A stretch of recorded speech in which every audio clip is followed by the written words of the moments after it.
morning, everybody. Welcome to episode 106, I think, of the Loch Briar Knits podcast. I think I'm a little crooked here. Here we go. It is October 2nd, 2021, and I was going to do this later in the week because I'm on vacation and I just uploaded the September vlog today. But then I kind of looked at what we had planned going on for the week because we're doing some road trips and I have some appointments, and I realized this is the only time I have to do it and then still get it edited and up. So this is a little impromptu. I hope I don't forget anything that I meant to talk about. But the main thing we need to talk about is, ta-da! The refinished, finished object. So this, people, is the coastal crop raglan. So I noticed that we picked up, I've got like bang issues today. I'm going to get my hair cut today. That was one of the other things. So I'm sandwiched in between things today. I had in the vlog, which if you've watched that first, you will see me putting in the lifeline, which I think I talked about last episode, about my intense fear of putting in lifelines and messing things up. So I watched a tutorial from Very Pink Knits because that's my go-to for usually any tutorials. And she gave really clear instructions on how to put in a lifeline. And clearly I've been doing it wrong all these years, which would sort of explain why I always had issues. So I followed her instructions. It went fine. And then I started tearing back. And did I say it's the Coastal Crop Raglan by Tiffany Lynn? So if you've been following me along, you know I've been having some issues with this sweater, not because of the pattern. It's completely user error. And so I had to rip out, I think I was down to, I'm going to push this back a wee bit. Ignore this mess. So I had knit, I just threw this over my regular shirt so I could show you. I have not soaked and blocked this yet. So this is like the unsoaked, unblocked version, but it still looks fantastic. I almost feel like I don't have to soak and block it. So I just finished it yesterday? No, the day before. And I didn't have time to soak and block it because I was working and I didn't have time, and I didn't know if it would be dry in time for podcasting because at that point I'd originally planned on podcasting today. Anyway, so I just threw it on over my regular shirt. I had originally had it knit to about the boob area, and then I had to rip it back out because I thought I had used the wrong needle, and also it was too big. Actually, I was probably even down, I might have been down to about here, but the body was really wide. Like it was too big. It was too big. I ended up ripping it all out and starting over again, going down a size, but then I also realized I hadn't used the wrong needle size after all. So, but it was too big. So I went down, I went down to the smaller size. So I think I ended up, instead of doing size 3, which I think would have been about like around a medium, I did size 2, which would have been a small, and it fits perfect. Like I took my measurements. I'm sure I did. I don't know. Anyway, the small was the perfect fit. So then I ended up finishing the sweater completely. I didn't do the split hem. I did the just like all around hem.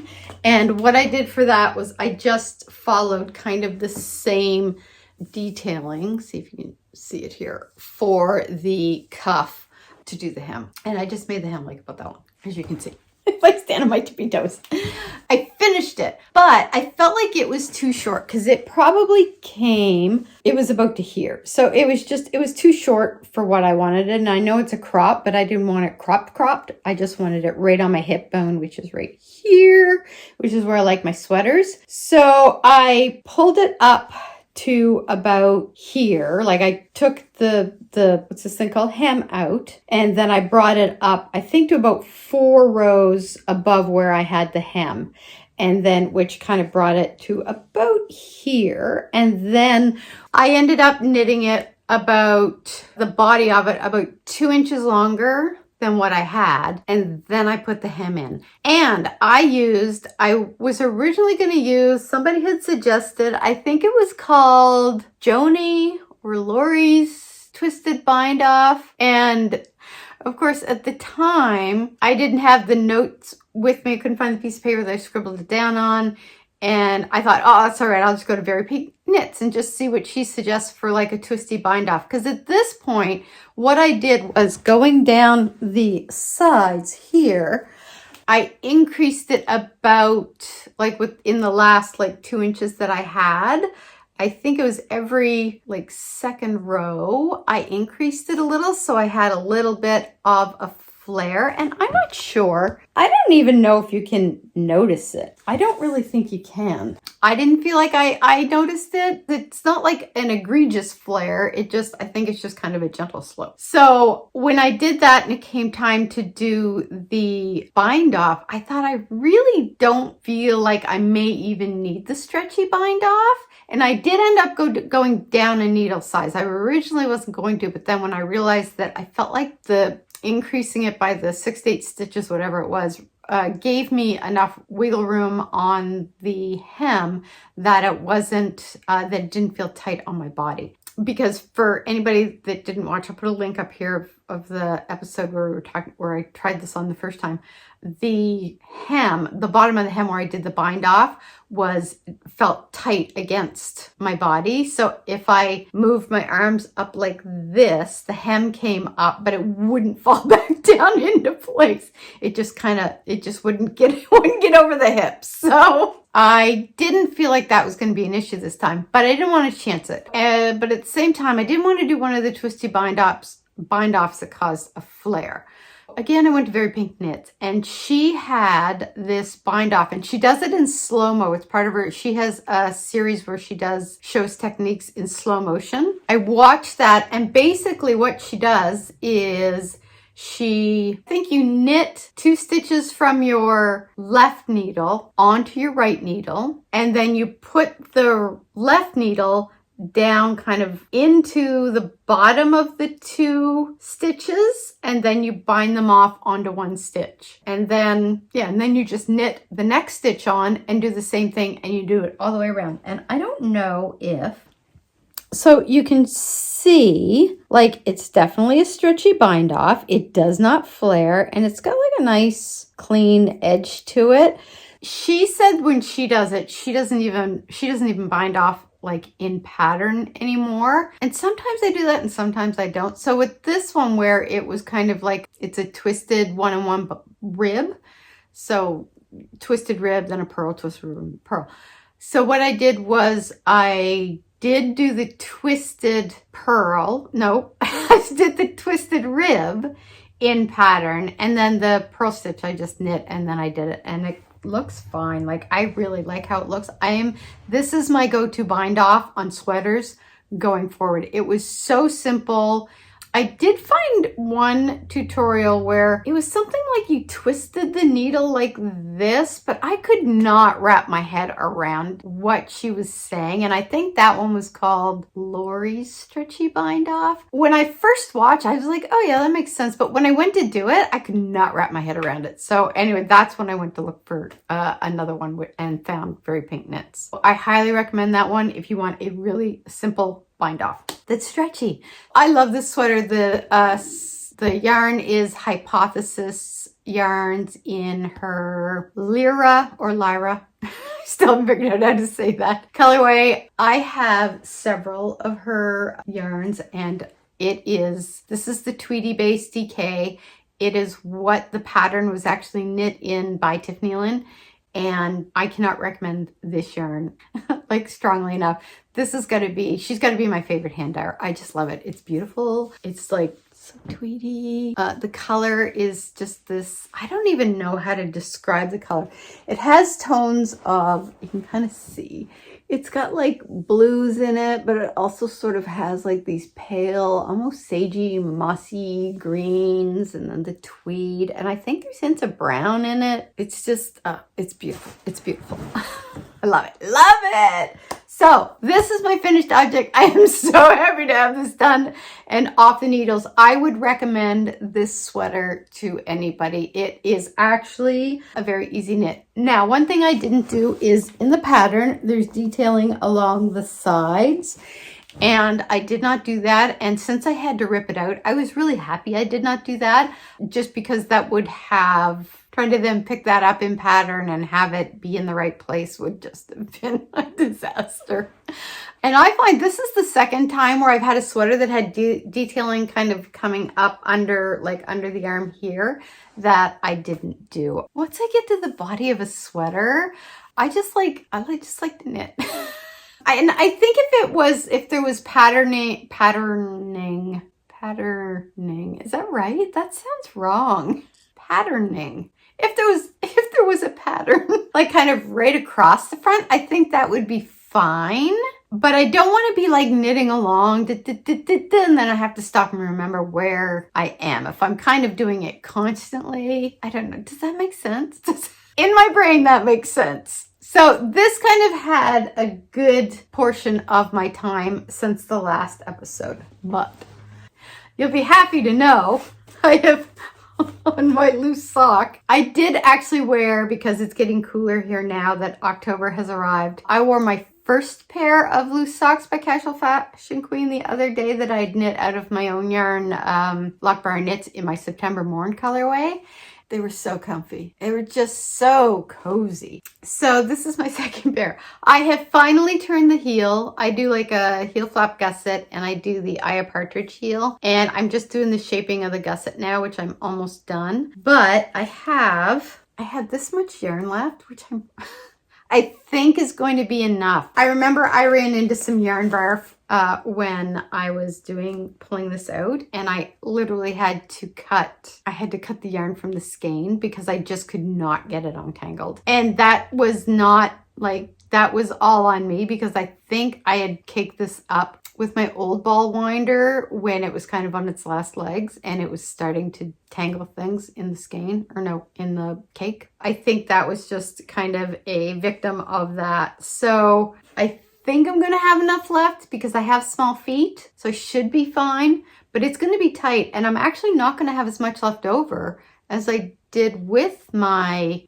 September Morn version of the sock. I do really recommend this pattern. What I did was I followed the leg of the pattern, and then I switch over to doing my vanilla sock once you get to the part where to do the heel, just because that's the heel that fits me the best, and I'm lazy when it comes to knitting socks, and I just don't want to have to learn a new heel and think. I don't want to think. I will say this, I have not been knitting a lot of socks lately, and I took a break between getting to this point on the second sock from the first sock. So when I got to the point where I had to start doing the heel, I totally blanked on how I do it. I usually keep the pattern my pattern notes in my bag, because I have them on my computer, but I print them off and then I stick them in my bag, just in case I have to refer back to it. And I completely blanked. And then of course I didn't have the thing in my bag. I don't know what I did with it. I looked everywhere for it. I could have printed it off on my computer, but I was like, I'm sure that I have it somewhere because I remember seeing it, but I don't know what I did with it. So I don't know what happened. Anyway, so I made 2 attempts to start the heel and I was wrong both times. Then I went and printed it off and I should be able to finish this while I'm on vacation. I started knitting it in the car. I think we're going to take a trip down to Lunenburg tomorrow for a day trip, and there is a yarn shop there, Mariner's Daughter, which I think I'm going to, I'm going to make a stop in there, and I'm going to spend some money. So this is in my loop bag, and I'm going to take this with me because that's going to be some good car knitting. And then actually, if I'm to and from, I think it's about maybe in a little over an hour's drive, maybe 90 minutes from here to Lunenburg. So that should get me close to the end. And then the other thing I spent time on is my mom's Christmas sweater, the Super Simple Summer Sweater by Hohi Locatelli. So I am, so my mom, as I've mentioned in previous episodes, but in case you're new, my mom picked out the yarn. She wanted this knit in Bernat Softy in the lemon color and the denim blues. So that's what I did. Did what my mom wanted. It's her sweater. So I am at the point right now, I think I was around here before. So I finished off the yellow, started the blue. Now I'm right at the point now where I have to do the short row shaping for the back. I may try to get that done before my husband gets back from visiting his dad at the Schooner house. And then once you do the short row shaping, then you split for the sleeves. Because right now there's 300, I think like 320 stitches on the needles. So it's a bit of a slog just to get one row done. So once I do the back row shaping and split for the sleeves, the body's going to go a lot quicker because it's going to be a lot less stitches on the needles than there is right now. So this is coming along. I'm not minding it really. It's really gushy. I think she's going to enjoy it. I'm going to steam block it. Like I've got like a handheld steamer. I'm going to try steam blocking that because apparently you can't just because it's acrylic yarn, you can't just wet block it like you would like this sweater. And so I'm hoping that kind of, just sort of helps flatten some of the stitches, like where you do like increases or it just gets. So right now this is the only Christmas present I have on the list, but I did decide that for my half and half wrap that I knit, I had sent my sister an email and just asked her, I can't remember if I mentioned this in the last episode, I asked her if she wanted it because I decided, you know what, it was such a shit show knitting that thing that as much as I love the colors in it, the multicolored gray and the lovely Bar and Heather red from Knit Picks I love, which is in Tweedy base, I think it just left a bad taste in my mouth. So I was like, you know what? I'm not feeling it. I feel like I want to give this away. So I was originally going to donate it, but first I thought I'd check with my sister. And she said that her daughter, my niece, would love it to give that to her for Christmas. So I technically have one Christmas present done. But here's what I did. I still want half and half wrap. And the more I hear people who have knit with the linen quill, I think it's called, the Pearl Soho did the original pattern in, the more I wanted to try it. But I was kind of going back and forth the whole time, like when I first decided to do it. And then I was like, I really do want it, but it is kind of expensive. But I just decided, you know what? I'm going to bite the bullet and I'm going to do it in the linen quill because I really want to see how that knits up. And they had this color, I think it's called Dill Pickle. I'm going to try, if I remember, I'll try to put a picture of it up here. And it's literally dill pickle green. And I love it. It's just this it's a bright green, but I'll try to remember to put a picture up here. But then I wanted something kind of dark and murky to go with it. So I ended up getting, what's it called? I think it's called Stormwater, which is in with their blues, but in the picture, it literally looks like a very, very kind of a dark gray. So I think it's going to end up having blue undertones where they have it in in the color section where you're looking at what they have. It's in with the blues. So I think it's probably going to be like a very dark, navy gray or gray with navy undertones.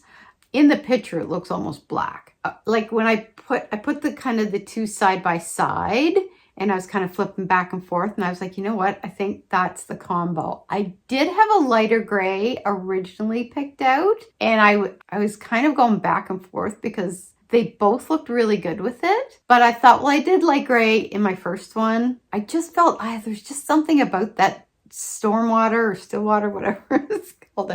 I'll put it up here and I'll link down below. It was just beautiful. And so I thought, you know what? I am going to bite the bullet and I'm going to buy myself some linen quill. So that's what I did. So that's on its way. And I picked the cheapest shipping option from the US because it's come from US to Canada. And so I think it's going to take 1 to 3 weeks to get here. I'm not going to cast it on until I have my Christmas knitting done. The good thing is that for my Christmas knitting, I now only have, I don't have to do something for my niece because that's taken care of. My nephew wants, one nephew wants a hat, the other one wants a pair of camp socks. So those are going to be fairly quick knits. Sister-in-law for her kids didn't get back to me in time, so if she comes back and says they want something, unless it's something small, I'm not going to have time to do it. So then the other, what's the other thing I need to do? I do want to do another pair of socks for my husband. He was kind of like making some noise about that. And I think I will try to fit in a pair of socks for my brother-in-law. I really don't want to use the Briggs & Little. I don't know. We'll see. I don't know. Anyway, so that is all of the knitting. I didn't do anything on my lavender field shawl. I'm trying to think what else I had. I didn't even finish the swatch that I knit up last time. I was just really concentrating on getting this done and off the needles so that I could start my next sweater for sweater in a month. We missed September altogether because I feel like I've knit this twice. So next up is, here are my choices. Now, I did plan on doing the Puntilla by Joji Locatelli, which was actually the first sweater that I ever knit.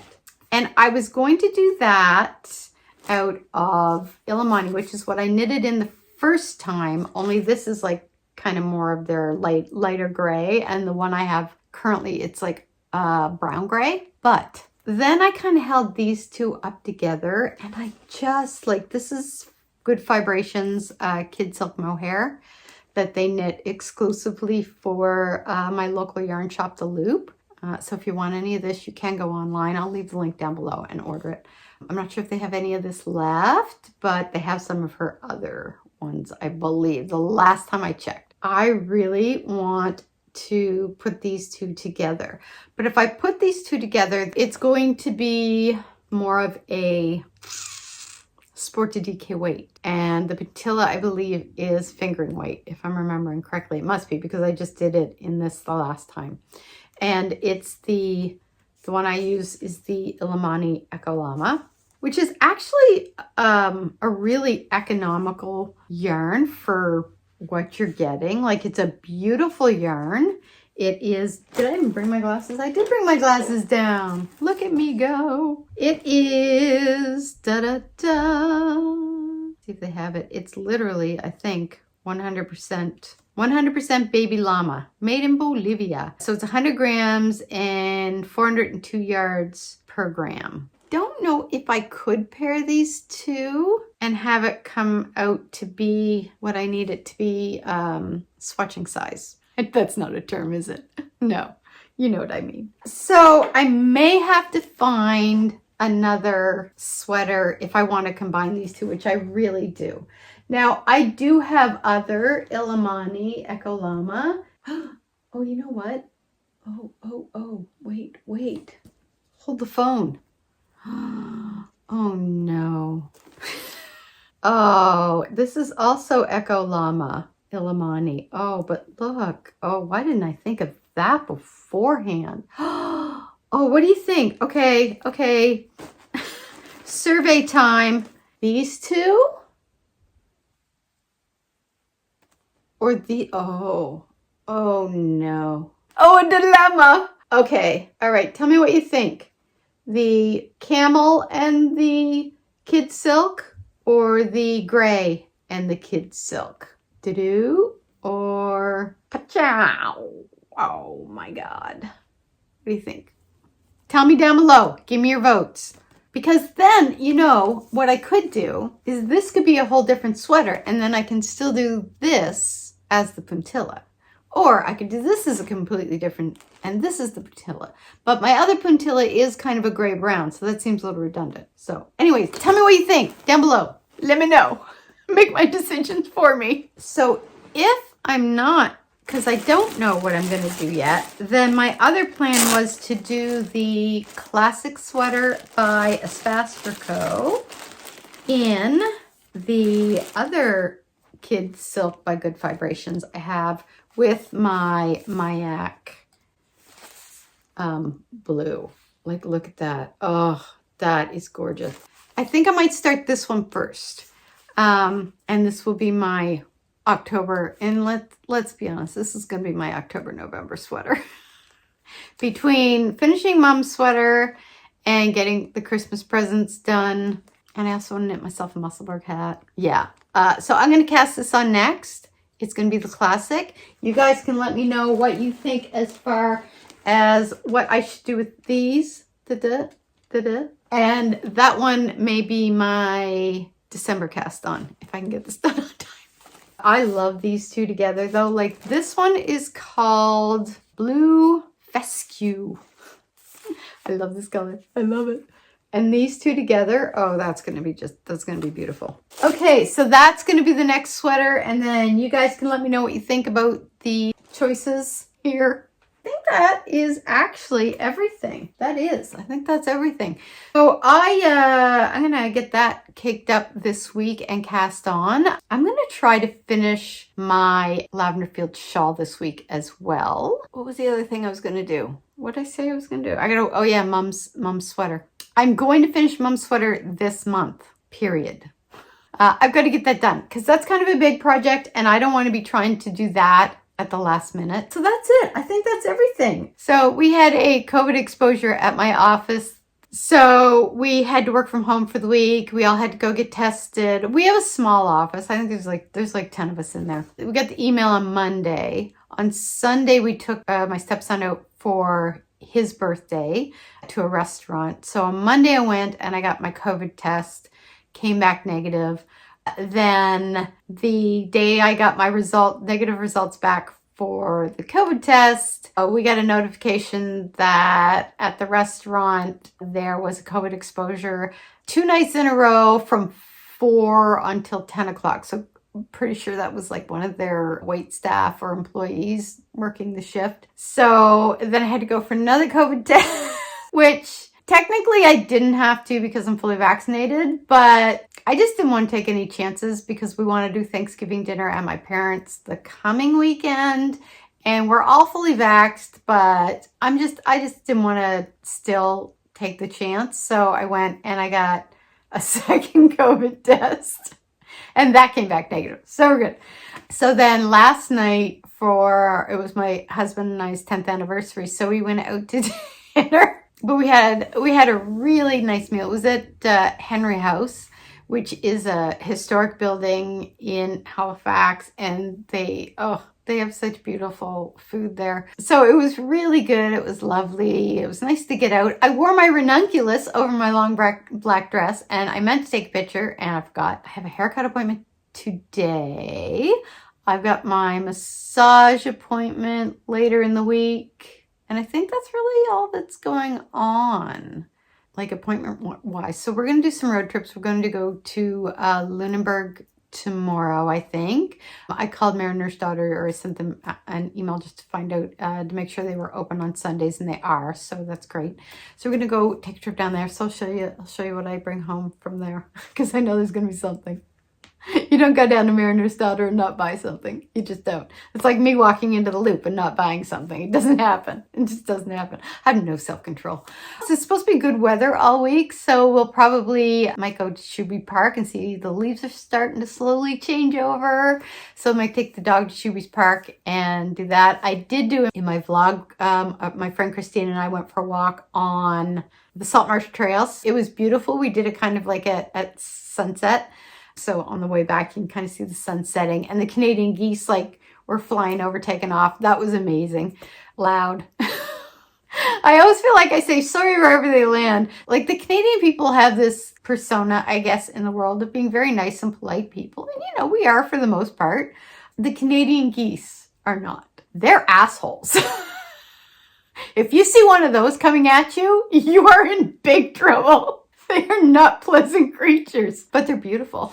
And they're ours, so we don't really have anything else planned. We are going to price out the IKEA furniture for the office, the new carpet in the office upstairs, which used to be Riley's room.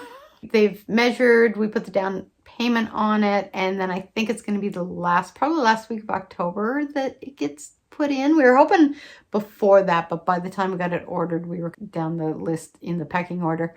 But we may order the IKEA furniture first and then have it delivered, and we can just put that in the spare room in the meantime. Other than that, I've been working on just kind of doing the read through and cleanup of my Regency series, which, by the way, if you're looking for something for any of you Regency historical romance readers out there, if you've blown through the Bridgerton books, which I did years ago, and they're fantastic, and you're looking for something else, I got a Regency series for you. So I think that's all that's going on. I'm going to let you guys go. Happy knitting. I hope you guys find lots of time to grab the needles and just sit down and relax. And that is what I'm going to do right now while my husband's out of the house. So until then, happy knitting, and I will see you guys in a couple of weeks. Bye.